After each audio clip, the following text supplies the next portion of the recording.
Ayo bisimila jamukan kɛrɛnkɛrɛnnen kɛnɛ kɔnɔna na jamukan min ni o bɛna na kuma aw ye foire d'exposition internationale de Bamako FEBAC sugu sigiko 13nan kɛnɛ kan fɛn o fɛn bɛ kɛ yen nɔ an bɛna o bɛɛ lajɛlen lase aw ma sanni feerefɛn caman de tonnen don yen nɔ jagokɛlaw ani diɲɛ magobatigiw u nana ka na walasa ka se ka falen kɛ ani ka se k'u bolo lafɛnw ka se ka olu lakodɔn o de kadara kɔnɔna na sugu in kɛnɛ sigira sen kan wa hakilina yɛrɛ min bi kadara kɔnɔna na ni sugu in kɛnɛ sigira sen kan ko labɛnba jɛkulu maa ɲɛmaaba ale bɛna walawalali kɛ an ye o ko kan ni ale yɛrɛ ye jagokɛlaw ani usine-tigiw tɔgɔla soba maa ɲɛma o ka dankan fɔlɔ ye an ka jɛ an ka a lamɛn. Donc ka jago yiriwa ka usine baaraw yiriwa o sɔrɔ sira dɔ ye ka se ka jagokɛlaw ni usine baaralaw ani service bɛɛ lajɛlen fara ɲɔgɔn kan kɛnɛ kelen na bɛɛ kana n'i ka feerefɛn ye bɛɛ kana n'i ka dɔnko ye bɛɛ kana n'i ka seko ye k'u falen ɲɔgɔn na mun b'a to jamana nɔgɔya bɛ kɛ jamana kɔnɔ cogo min na julaw bɛ se ka feere kɛ ka wasa sɔrɔ ɲɛtaa bɛ se ka sabati cogo min na donc o hakilina de nana ni foire ninnu labɛnni ye an bɛ kɛnɛ mun kan n'o ye foire FEBAC ye FEBAC ye de foire exposition internationale de Bamako donc ale labɛnnen don jamana kɔnɔdenw ani diɲɛ bɛɛ lajɛlen wele bɛ bila diɲɛ julaw bɛɛ ma ani jamana kɔnɔdenw u ka se ka na ɲɔgɔn sɔrɔ kɛnɛ kelen kan sanni feere kɔnɔna na ani seko ni dɔnko falen-falenni ɲɔgɔn na o kɛnɛ kan pour que yiriwa bɛ se ka sɔrɔ bɛɛ lajɛlen ye cogo min na visiteur kɔni a bɛ taa maa ba 10 ka taara maa ba 20 ma parce que an y'a jateminɛ minnu tɛmɛna bon a filɛlikɛbagaw n'a a feerekɛbagaw n'a bɛɛ lajɛlen a bɛ taa fo maa ba 300 ɲɔgɔn ma a waati in kɔnɔna na a tile 18 n'a tile 15 kɔnɔna na n'i y'a jateminɛ sisan ne ye jula ye e b'i ka bitigi kɔnɔ san kɔnɔ est-ce que mɔgɔ tile 15 kɔnɔ est-ce que mɔgɔ 100 bɛ tɛmɛ i ka bitigida la k'a fɔ ko nin ye joli ye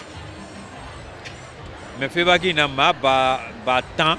bɛ tɛmɛ i ka bitigida la ko nin ye joli ye yɔrɔ kɔni mɔgɔ t'o nafa fɔ mɔgɔ ye bilen i sigilen b'i ka bitigi la tuma dɔw la sugu kɔnɔna na i bɛ tile bitigi kɔnɔna na k'a sɔrɔ i ma client 2-3 ye i ɲɛ na yan'o don i yɛrɛ ɲɛ b'a la ko ye ko ye fɔ ko ban kɛnɛ falen bɛ cogo min na a yɛrɛ ɲɛ b'a la hali tɛmɛni a ka gɛlɛn tellement que jama ka ca wa i mana taa feerekɛyɔrɔ fɛn fɛn na i yɛrɛ b'a lajɛ i b'a ye mɔgɔw de bɛ tɛrɛmɛni na mɔgɔw de bɛ sanni feere la mɔgɔw de bɛ hakilina falen na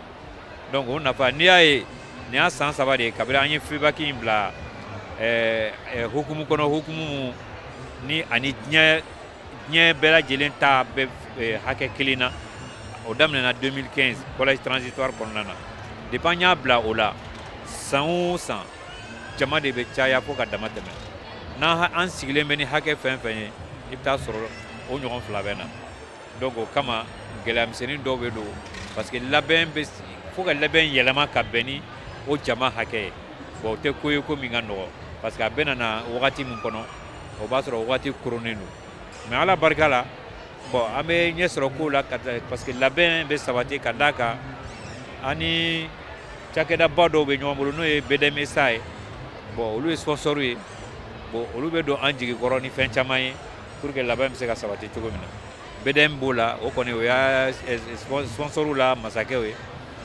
bon Malitel b'o la Orange b'o la Port Autonome de Cotonou b'o la ninnu ye mɔgɔw ye minnu jɔra sponsoria jigiya kɔrɔ an ye nin FEBAC in na k'an dɛmɛ a baara labɛnni na kosɛbɛ amaw ma o ye fɔlɔ ka foli bila u ma u ka dɛmɛ ma kɔtigɛ ka foli bila an ka ministre ma ministre du commerce Mohamed Ag Erlaf a ka dɛmɛ ma a sariya an ma hali su dugu tilama fɛ n'an y'a wele a b'an jaabi an ka foli bɛ ka taara ma an ka foli bɛ ka taara premier ministre ma an ka foli bɛ ka taara jamana ɲɛmaa yɛrɛ ma jamana ɲɛmaa yɛrɛ y'a jira ko julaw ka kungo FEBAC in a ma deli ka dayɛlɛ a kɔ n'a bɔra ni nin tɛ o fana o nana ni a ka tagama ye an jigiya b'a kan fana k'a fɔ a bɛna bɔ an ye. Mali dali dilan cakɛda groupe DAF Dal Mali u ka baro bɛ ɲɛsin dali dilanni ma walasa ka se ka dali sugu bɛɛ lajɛlen a cɛ ɲumanw ka olu di aw ma sɔngɔ damatɛmɛ diya la. Aw bɛ se k'u sɔrɔ Febaki kɛnɛ kɔnɔna na barisabu ka d'a kan u nalen don ni u ka sanni feere fɛn caman ye k'a to sɔngɔ damatɛmɛ diya la. U kɛlen don ka lajɛlifɛnw bila ka sannikɛlaw makɔnɔ. An ka jɛ an ka u fana lamɛn.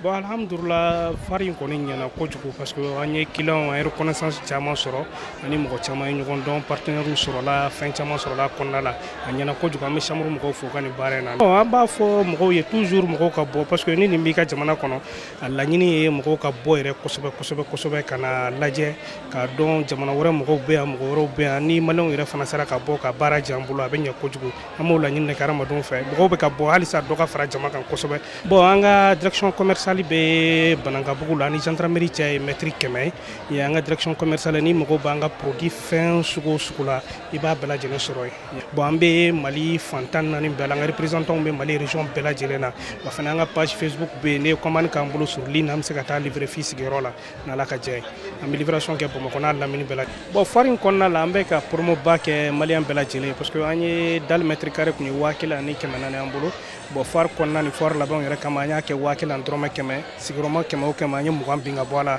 Mali bɛɛ ka dali sɔrɔ k'a den i ka so kɔnɔ lafiya la o de an ka laɲini ye kosɛbɛ. Ni aw mago jɔra aw ka so pariminɛw na i n'a fɔ komi tableau montre gabugu kɔnɔ minɛnw ka fara safinɛw kan sɔrɔ yɔrɔ kelen pe Goyita Jamila ka yɔrɔ do ale fana ye jagokɛla ye a bɛ feere fɛn camanw feere a sɔnna k'i sen don Febaki sugu la a b'a ka ga kɔrɔ an ka munumunu salo sera a ka ga kɔrɔla la a b'a ka sanni feere fɛnw ɲɛfɔ an ɲɛna. Awɔ a bɛ marché an bɛ fɛn caman feere tableau filɛ tableau ɲumanw bɛ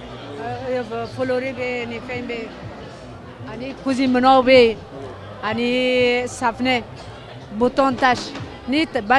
bouton tache bɛ mɔgɔ la a b'a ban ni massage kɔdimi sedimi bɛ yen la i sɛgɛnnen don i y'a massé a b'a ban pomade ni da tulu de don produit t'a la a bɛ fari nuguya fɛn caman de bɛ yen n b'a fɛ mɔgɔw kana sanni kɛ a da ka di fɛn ɲuman de don. Fofi Industrie a fɔ aw ka makila ko aw ka salon meuble u bɛɛ lajɛlen o bɛ Fofi Industrie ka seko ni dɔnko baaraw fɛ u jɔyɔrɔ falen don Febaki kɛnɛ kɔnɔna na u bɛna kuma ɲɛ u ka sanni feere fɛnw kan kɔrɔlenw ani kura minnu bɛ u bolo walasa nisɔndiya bɛ se ka sɔrɔ bɛɛ lajɛlen bolo u bɛna o ɲɛfɔ an ɲɛna ani hakilina ɲuman yɛrɛ min b'u la sugu in sigiliko la an ka jɛ an k'o lajɛ. An donnen don ni minɛn minnu ye ka kɔrɔ n'o ye matilaw ye n'o ye lit ye n'o ye salon ye n'an nana ni minɛn kuraw fana ye parce que sisan an bɛ article de maison kɛ donc o bɛ sɔrɔ article de maison bɛ sɔrɔ an ka galeries la qu'on appelle les galeries Idja donc actuellement dɔ dayɛlɛnnen bɛ ba kɔfɛla la n'o ye Komogel fanfɛ Komogel carré kɔnɔna ye voilà dɔ fana bɛ zone industrielle la actuellement fɛn accès ani Malais accès kan a b'o accès kan. Donc, articles de maison, que ce soit les tapis, les coussins, les oreillers, les petits articles de maison, nous représentons actuellement la quincaillerie légale. Donc, à quincaillerie minimum, donc, on a un client pour qu'au cas donc, Fofi Siglente, Haïbi, Ambe, innovation, on a amené en même temps, on a une corolon fanako. Voilà. On m'a fait Malion au cas parce que cette année, spécialement on est arabe minons prix parce que on a fait des prix de gros grossistes là mais spécialement les cuves de grosse capacité on a dit bon non on a remis pas pour les clients mais uniquement à la Febac ni taranga point de vente tout là il va sera à prix là mais ni n'en a fait pas là cuve 2000 litres on a dit 275 000 ni on a foire là on a stand on 2000 litres 275 000. Nous avons 1000 litres en fait foire il faut que foire à 200 000 francs. SB Sila et frère ou be foire kene konana u joro falindo segu sila fe u ka sani feere fɛnw caman o tonen do u bolo kɛnɛ kɔnɔna na sɔngɔ damatɛmɛ diya la buna adamadenya yɛrɛ tɛ taa minɛ minnu ko o camanw de tonen bɛ u bolo an ka jɛyangu fana lamɛn. Pafresh ni Sansodine ni Colfres ani parfum gamme dɔ bɛ yen ko Zanertes an b'olu représenter. Ɲinan feedback kɔni vraiment feedback a dabɔra pour que san yɛlɛma o san yɛlɛma a ka ɲi produit minnu b'an bolo ni mɔgɔw t'a dɔn ani a bɛ mɔgɔ minnu ɲa surtout an ta ninnu dakolan ka adamadenw da protéger k'i da kisi banaw ma k'i da kisi kasajuguw ma an ka na ka ɲɛfɔli kɛ mɔgɔw ye ani stock minnu fana b'an bolo pour que o fana bɛ se ka taa vraiment o kɔnɔ o de y'a hakilina y'an se yan feedback dabɔra nɔgɔya de kama parce que sufɛ a b'a sɔrɔ bɛɛ jiginna ka bɔ baara la à partir de 16h jama bɛ caya ka taa bila fo 1h du matin n'u nana fana prix jigilen don an kɔni fɛ yan 30% de remise bɛ anw ka produit bɛɛ kan o kun ye mɔgɔ bɛ tigɛ ta ka don i bɛ se k'i ka tigɛ wari sigiyɔrɔma caman bɔ anw ka sanni kɔnɔna na. Agence Mali Import Export ka donni kɛ ka taa n'a ye kɔ kan ka tila ka donni kɛ ka na n'a ye Mali jamana kɔnɔ u ka baaraw bɛ ɲɛsin dun ka fa sabatili ma fɛn caman bɛ yen nɔ sanni feerefɛnw na minnu bɛ sɔrɔ u bolo darɔ dumuni ko la kɛrɛnkɛrɛnnenya la Ana Koyita ale bɛna ɲɛfɔli kɛ an ye. Malo ale ni lɔgɔti ni makɔrɔni an b'o de kɛ malo la rizière ani alisa lɔgɔti fana ye alisa marque ye jusqu'à ce bi ma alhamdoulilahi ça va an b'a fɔ an bɛ Ala tanu comme san bɛɛ n'a gɛlɛya don fura kɔni an bɛ ka taa dɔɔni dɔɔni ne kɔni de b'a fɔ maliyɛnw ye nin bɛɛ ye maliyɛn ka ko de foire mun don a bɛ kɛ san 2 o san 2 donc ni ye occasion ye maliyɛnw ma u ka to ka bɔ u ka feerefɛnw lakodɔn minnu bɛ u ka jamana kɔnɔ ani minnu yɛrɛ bɛ jamana kɔnɔ minnu bɛna jamana kɔnɔ u kana u ka wulu lakodɔn par exemple an bɛ malo mun kɛ malo duman de don wa malo ɲɛnama de don a ka ɲi malo parfumé don wa malo wusu ɲumanw de don donc ne kɔni de b'a fɔ maliyɛnw ye ni foire ni tɛ kɛ kuma bɛɛ ni ye occasion ye pour que kana u ka fɛnw lakodɔn wa ka fɛnw san sɔngɔ duman na.